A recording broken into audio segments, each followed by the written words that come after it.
네. 자, 본문 말씀은 솔로몬의 노래 3장 8절을 읽겠습니다. 솔로몬의 노래 3장 8절을 보겠습니다.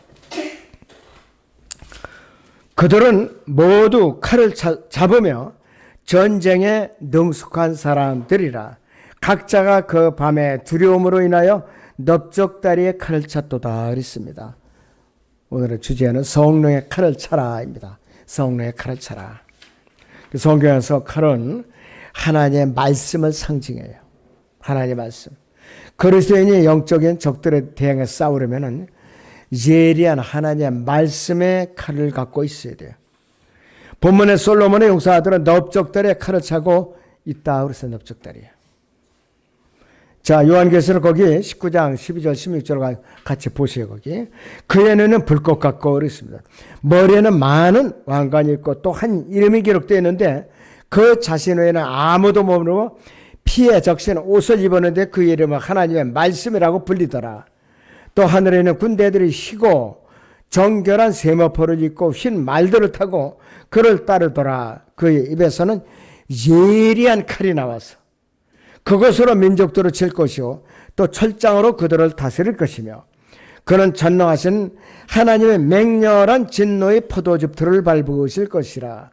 또 그의 옷과 넓적들의 이름이 기록되어 있는데 만왕의 왕 또 만주의 주라 하였더라 그랬습니다. 이분께서는 입에서 예리한 칼이 나오다 그랬어요. 그러니까 이역 군대를 입에서 나오는 그분께서는 입기운으로 싹 쓸어버리는 거예요. 이역 군대를. 엄청난 능력을 가지신 분이에요. 자, 그리고 또 여기 요한계시록요 이 19장에 보면은 이런 말씀이 있어요.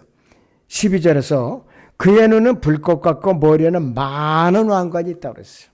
많은 왕관. many crowns. 헬라어는 이제 디아데마라고 그러는데, 그런데 적그리스도는 멸관이 하나 있어요. 요한계시록 6장 2절을 보죠, 여러분들.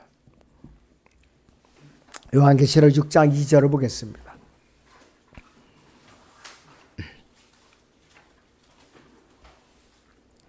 내가 보니 보라 흰 말 한 마리가 있는데 그 위에 탄 자가 활을 가졌더라. 그에게 한 면류관이 주어졌고 그는 나가서 정복하고 정복하려 하더라. 이 면류관이 크라운이에요. 왕관이에요. 사실 영어에 맞춰서 번역을 하려면은 면류관을 다 왕관으로 다 맞춰줘야 돼요. 맞춰줘야 돼요. 그래서 이 요한계시록 19장 여기서 그 12절에서도 보면은 여기서 많은 왕관은 영어 킹제임스에는 many crowns라고 돼 있어요. 네, 그런 우리나라는 이제 그 조선 시대부터 면류관이라는 말이 아주 뇌리에 배겨가지고 그렇게 해놨거든요. 그래서 왕관으로 다 통일시켜주면 더 좋은 거예요. 그렇게. 자, 그런데 우리의 군대 대장이신 주 예수 그리스도께서 하늘 군대를 거느리시고 이 땅에 재림하실 때 그분께서는 피에 적신 옷을 입고 오시는데 그분의 이름이 말씀의 칼인 하나님의 말씀이라고 불려요. 자, 그리고 그 말씀이 그분의 넓적다리에 기록되었다고 되어 있어요. 15절을 보니까 넓적다리에 기록되었다고 그랬어요. 그래서 그리스도인들도 항상 성령의 칼은 하나님의 말씀죠. 성경을 갖고 있어야 되죠. 영적 공격 무기인 성경을 우리 주머니 속이나 가방 안에나 또 어디서든지 성경을 즉시 펴볼 수 있어야 됩니다. 언제든지. 허다못해 포켓 성경이라도 주머니에 넣고 다녀야 돼. 아프리카에서 노예상이었던 사람, 나 같은 죄인 살리신 그 찬송가 존 뉴턴, 그 사람은 어머니가 하도 말을 안 되니까 얘야 내 소원이니까 너 이 포켓 성경이라도 꼭 주머니에 넣고 가라. 그래갖고 어머니 말을 들은 거예요. 그러니까 하는 총에 맞은 거예요. 원주민들을 사다가 인두로다가 번호를 각인에 찍어서 팔아먹거든요. 노예선에 실어다가. 근데 그게 포켓 성경 맨 끝에 가서 멈춘 거예요. 뚫고 들어가질 않고. 그러고 나서 존 루턴이 이 찬송을 적고 그가 복음을 전하는 사람이 됐던 거예요. 그래서 그런 기적이 어디 있어요. 그 다음부터는 이제 하나님의 말씀이라면 절대적으로 순종하는 사람이 된 거예요. 자, 영적 전쟁에 능숙해지려면 말씀의 칼을 차고 있어야 돼요. 무딘 칼을 차서도 안 돼요. 날이 빠진 칼로 차서도 안 돼요. 예리하게 갈아진 칼을 이제 차야 된다, 이게. 솔메는 3장 8절 상반절에 다시 보면 그들은 모두 칼을 잡으며 전쟁에 능숙한 사람이라고 그랬어요. 능숙한 사람들. 전쟁에 능숙해지려면은 어떻게 되는가? 무수한 전쟁의 경험을 통해서만 가능한 거예요. 전쟁에 능숙해지려. 마찬가지로 영적 전쟁에 능숙해지려면은 성경을 붙들고 성경과 씨름해야 되고 성경을 언제든지 어느 장소에서나 복음을 전할 때에 즉시 말씀의 기제로 탁탁탁 튀어나와야 돼요. 구원상담자를 앉혀놓고 창세기부터 요한계시를 뒤적뒤적 하다 보면은 지루해가지고 뭐 이런 사람이 있어. 바쁜 사람 붙들어 놓고 무슨 짓이야. 그러고서 뛰쳐나간다 이거예요. 바로바로 뒤져서 바로바로 소개를 해줘야 돼요. 그런데 여러분들이 꼭 외워서만 되는 거 아니에요. 성령께서 역사하시면은 그때그때 구절들을 갖다 생각나게 해 주셔야 돼요. 생각나게 해주세요. 몇 장 몇 절 바로바로 찾아줘요. 성령이 역사하시는 게 그 순간에. 그렇기 때문에 구원받 상담을 할 수가 있는 거예요, 여러분들. 여러분들 거리 설교할 때도요. 여러분들 순간순간 구절을 주셔요. 성령께 역사하시는 거예요. 그 사람은 어떤 사람이냐? 성령 충만하다는 증거예요, 바로.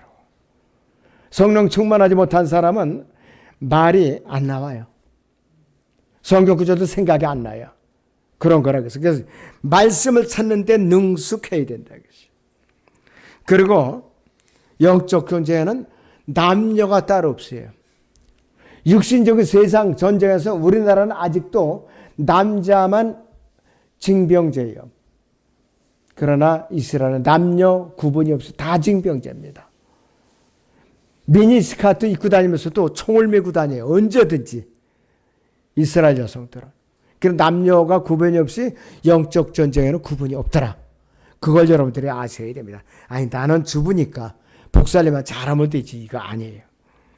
그리고 젊은 여자들에게 또 이 자매들은 형제들이 접근하기 힘든 가정주부들이나 젊은 여자들이 다가가서 하나님의 말씀을 칼을 갖고 그들에게 복음을 전해서 그들의 혼돈을 이겨오는 일에 앞장설 줄 알아야 된다 이것이요. 자, 또 솔로몬의 노래 본문 3장 8절 하반절을 다시 보세요. 각자가 그 밤에 두려움으로 인하여 넓적다리에 칼을 찾도다 이랬습니다. 여기서 밤은 교회 시대를 예표하는 거예요. 밤은 교회 시대를 예표하는 것이.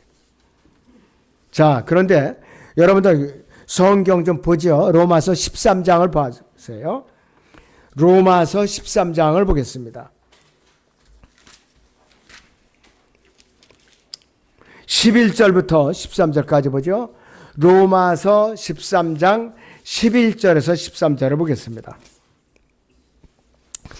뿐만 아니라 우리가 그때를 아노니 지금은 바로 잠에서 깨어나야 할 시간이로다. 이는 지금이 우리가 믿었던 때보다 우리의 구원이 더 가까워졌습니다. 밤이 많이 지났고 낮이 가까웠느니라.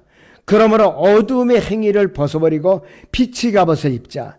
낮에와 같이 단정히 행하고 흥청거리거나 술 취하지 말며 음란하거나 방탕하지 말며 다투거나 시기하지 말고 오직 주 예수 그리스도로 옷 입고 정욕을 채우려고 육신을 계획하지 말라 그랬습니다.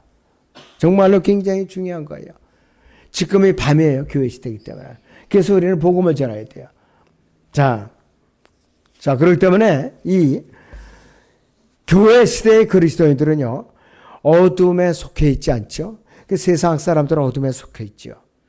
그리고 밝은 빛으로 이겨와야 되는 것이 바로 우리가 살고 있는 시대는 영적으로 완전히 어두운 밤인데 우리는 이 시대의 어두움의 밤을 비추는 하나님의 말씀은 성경을 굳게 잡고 있어야 되는 것이.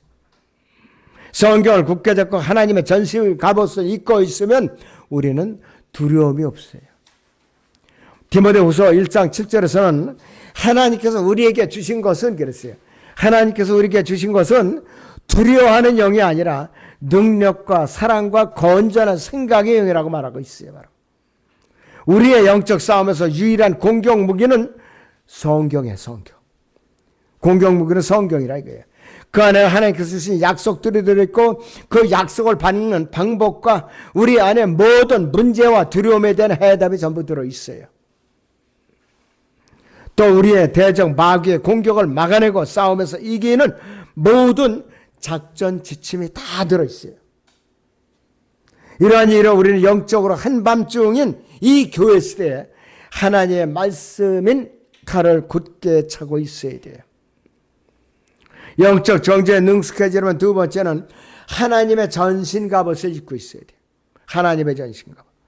마귀는 그 수하에 하늘에 있는 정사들, 권세들, 보좌들, 통치자들과 이 세상 정부의 우두머리들, 교황들, 철학자들, 과학자들이나 군대들, 교육가들을 두고 있어요.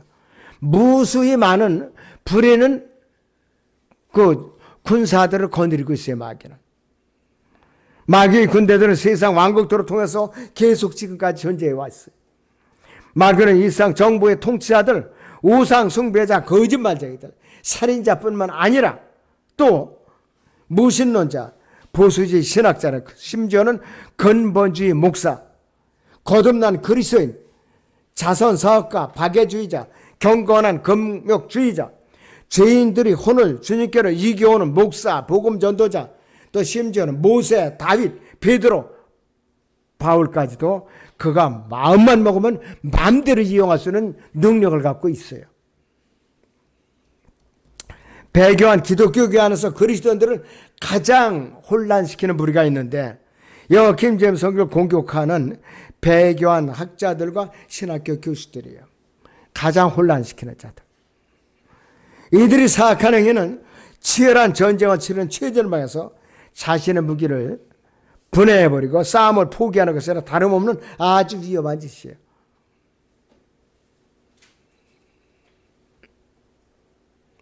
치열한 전쟁에서 각계 병사들은 전투에서 밀려드는 적을 방어하는 데 필수적인 것이에요. 아무리 현대전이 발달했다 하도요. 이번에 미국, 이스라엘 연합군하고 이란하고 극심한 전쟁을 했죠. 그런데 최종적으로 상륙을 해서 기지를 점령하는 것은 보병이에요. 최첨단 소총, 좀 무장한 보병이라 이거예요. 그 최첨단 보병이 누구냐? 성경 들고 무장된 그리스도인들이라 이거예요. 바로 아무리 폭격을 가해도 완전히 건절하고 뿌리 뽑는 데는 보병이 들어가야 돼요. 여러분들이 전투보병이나 똑같은 거예요. 바로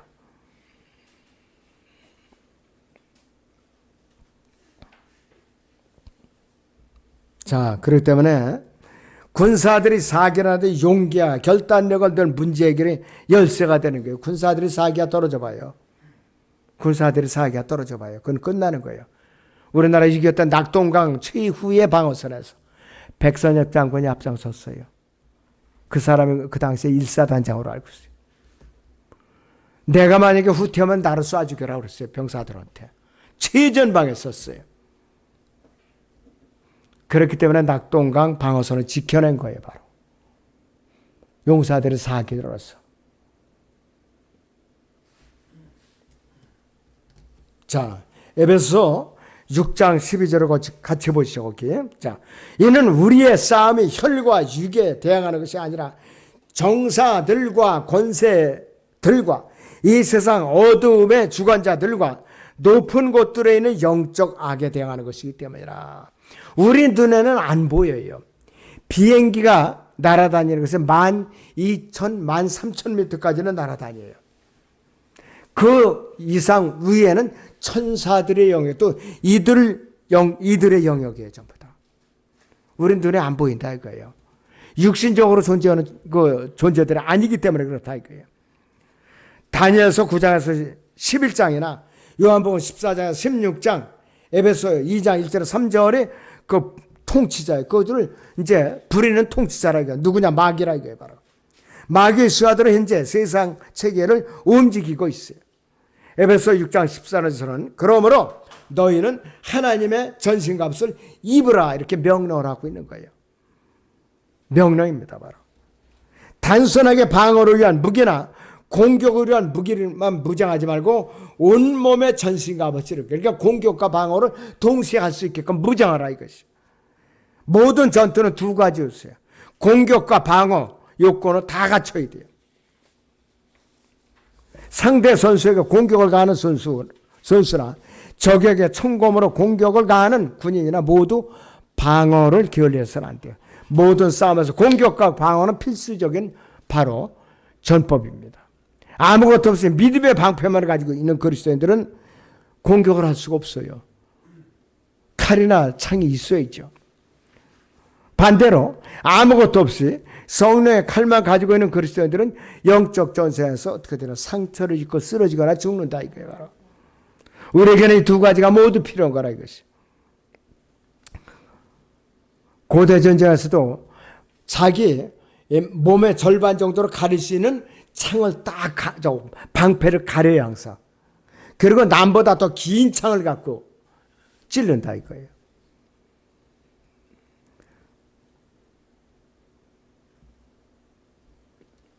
페르시아를 알렉산더 대왕이 정복할 때에 페르시아군보다 이 알렉산더 대왕의 그 군대에는 창의 길이가 그들보다 굉장히 더 길었다고 그래요. 그래서 이긴 거예요.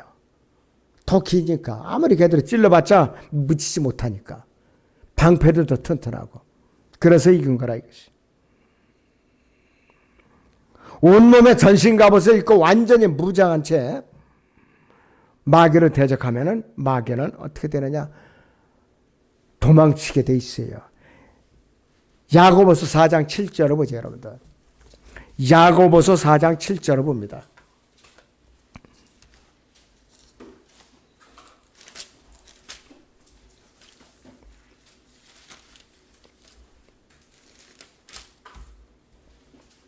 그러므로 하나님께 복종하라, 마귀를 대적하라, 그래야면 그가 너희로부터 도망하리라 그랬어요.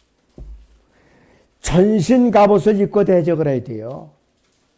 말씀으로 무장하지 않은 채 대적하면은 백발백중 찔려서 죽어요, 바로. 베드로전서 5장 8절을 보지, 여기서. 베드로전서 5장 8절.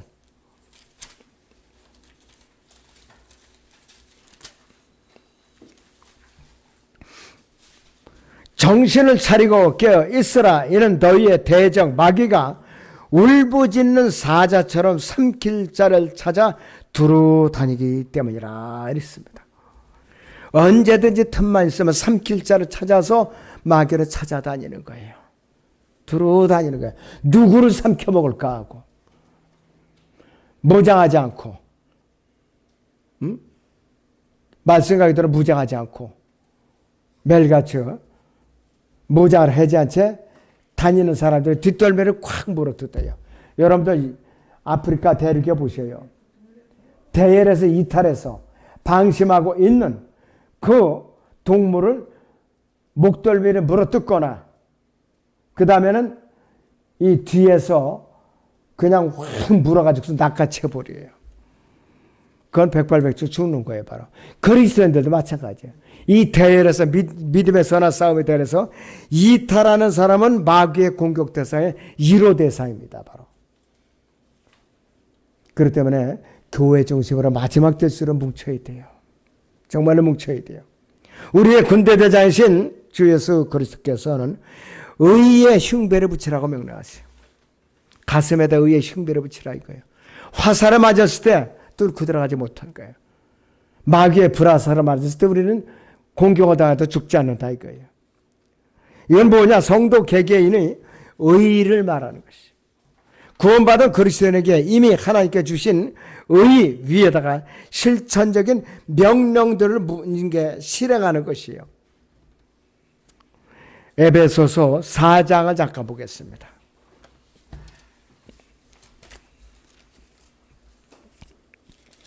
에베소서 4장을 봅니다.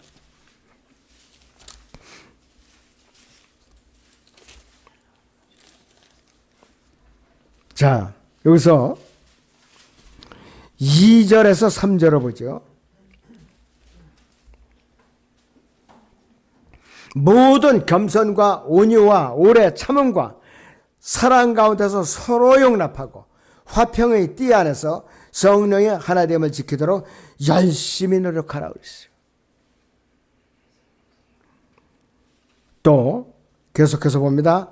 너희가 너희를 부르시는 한 소망 안에서 부르심을 받은 것처럼 한 몸과 한 분 성령이 계시니 한 분 주요 한 믿음이며 한 침례이고 그분 한 분 하나님 곧 모든 것이 아버지시니 그분은 모든 것 위에 계시며 모든 것을 통하여 너희 모두 안에 계시느니라 이렇게 말씀을 하고 있어요. 정말로 그분은 철저하게 무장하는 성도들을 기뻐하셔요. 30절부터 32절을 보십니다. 에베소 4장 3절에서 32절을 봅니다. 하나님의 영을 거룩한 영을 슬프게 하지 말라. 너희가 그로 인해 구속의 날까지 인치심을 받았느니라. 모든 신랄함과 분개와 분노와 고함 지르는 것과 욕설을 모든 악유와 함께 너희로부터 버리라. 너희는 서로 친절하고 다감하며 서로 용서하되 하나님께서 그리스도를 위하여 너희를 용서하신 것 같이 하라 그랬습니다. 분으로 가득 차 있고 욕설로 가득 차 있으면은 마귀가 공격하는 틈이에요. 전부 다. 이거 다 틈이라 이거예요. 바로.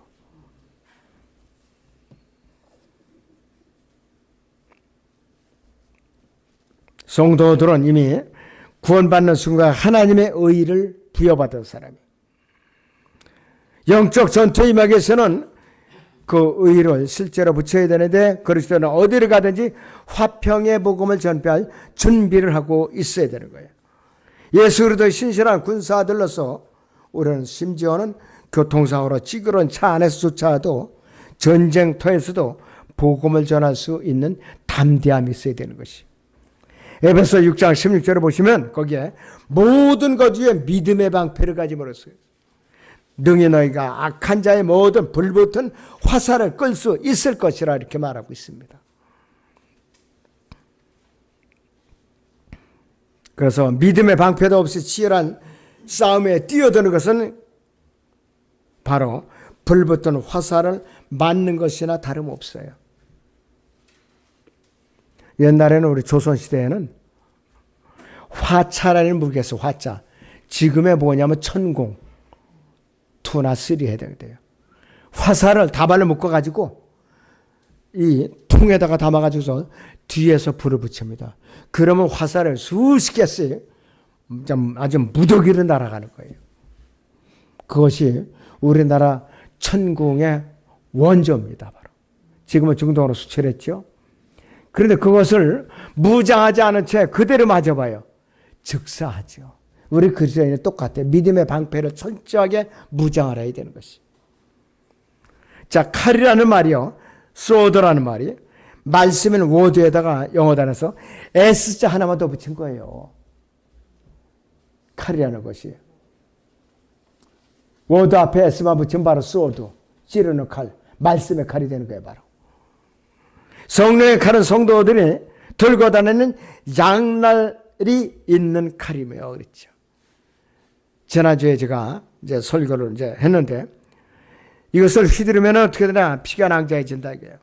말씀의 칼이는 그분의 칼을 사용하라는 명령을 들었는데도 불구하고 그 칼을 찾을 수 없다면 어떻게 되는가? 무딘 칼이라면 어떻게 되는가?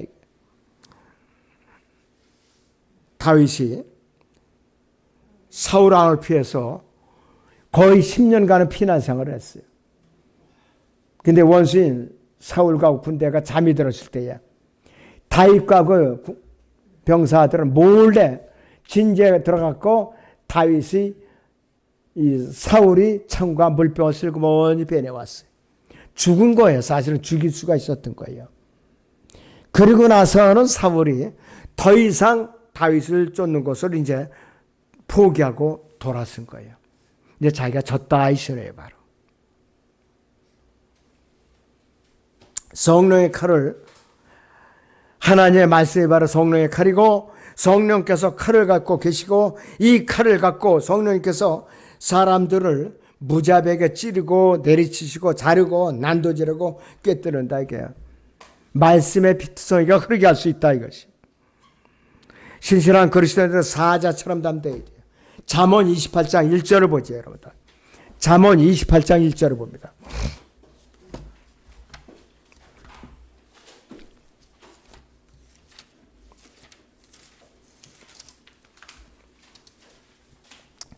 악인들은 쫓는 자가 없어도 도망치나 의로운 자들은 사자처럼 담대하니라 그랬어요.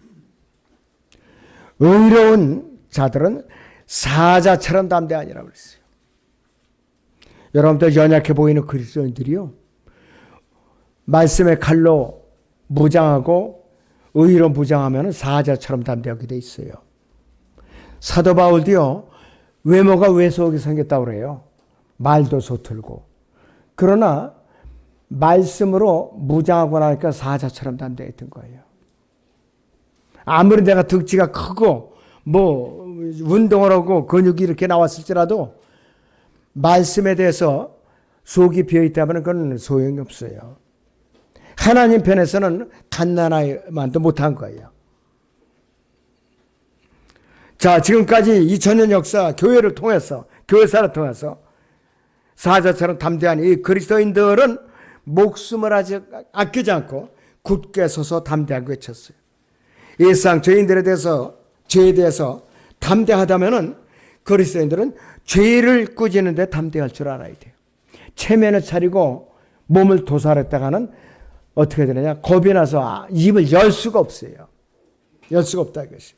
이 시대에 복음을 전하지 않고 침묵만을 지키는 그리스도인은 틀림없이 불명예를 안고 제대로 당할 것이다. 이건 뭐냐?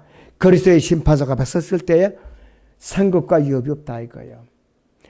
거기서 다른 그리스도인들이 상급과 위협을 받는 데서 박수만 치고 있어야 돼요. 고개를 팍 숙인 채 박수만 쳐줘야 돼요. 그 광경을 여러분들은 생각해봐요. 난감해요, 그 광경도. 여러분들이 기왕이면은 박수를 쳐주는 사람이 되지 말고 박수를 받는 성도가 되시기를 주님의 이름으로 축원합니다. 기도하겠습니다. 자, 정말 끄기만 하면 됩니다. 네. RC만 들리기만 하면 끄기만 하면 돼요. 네, 그거만.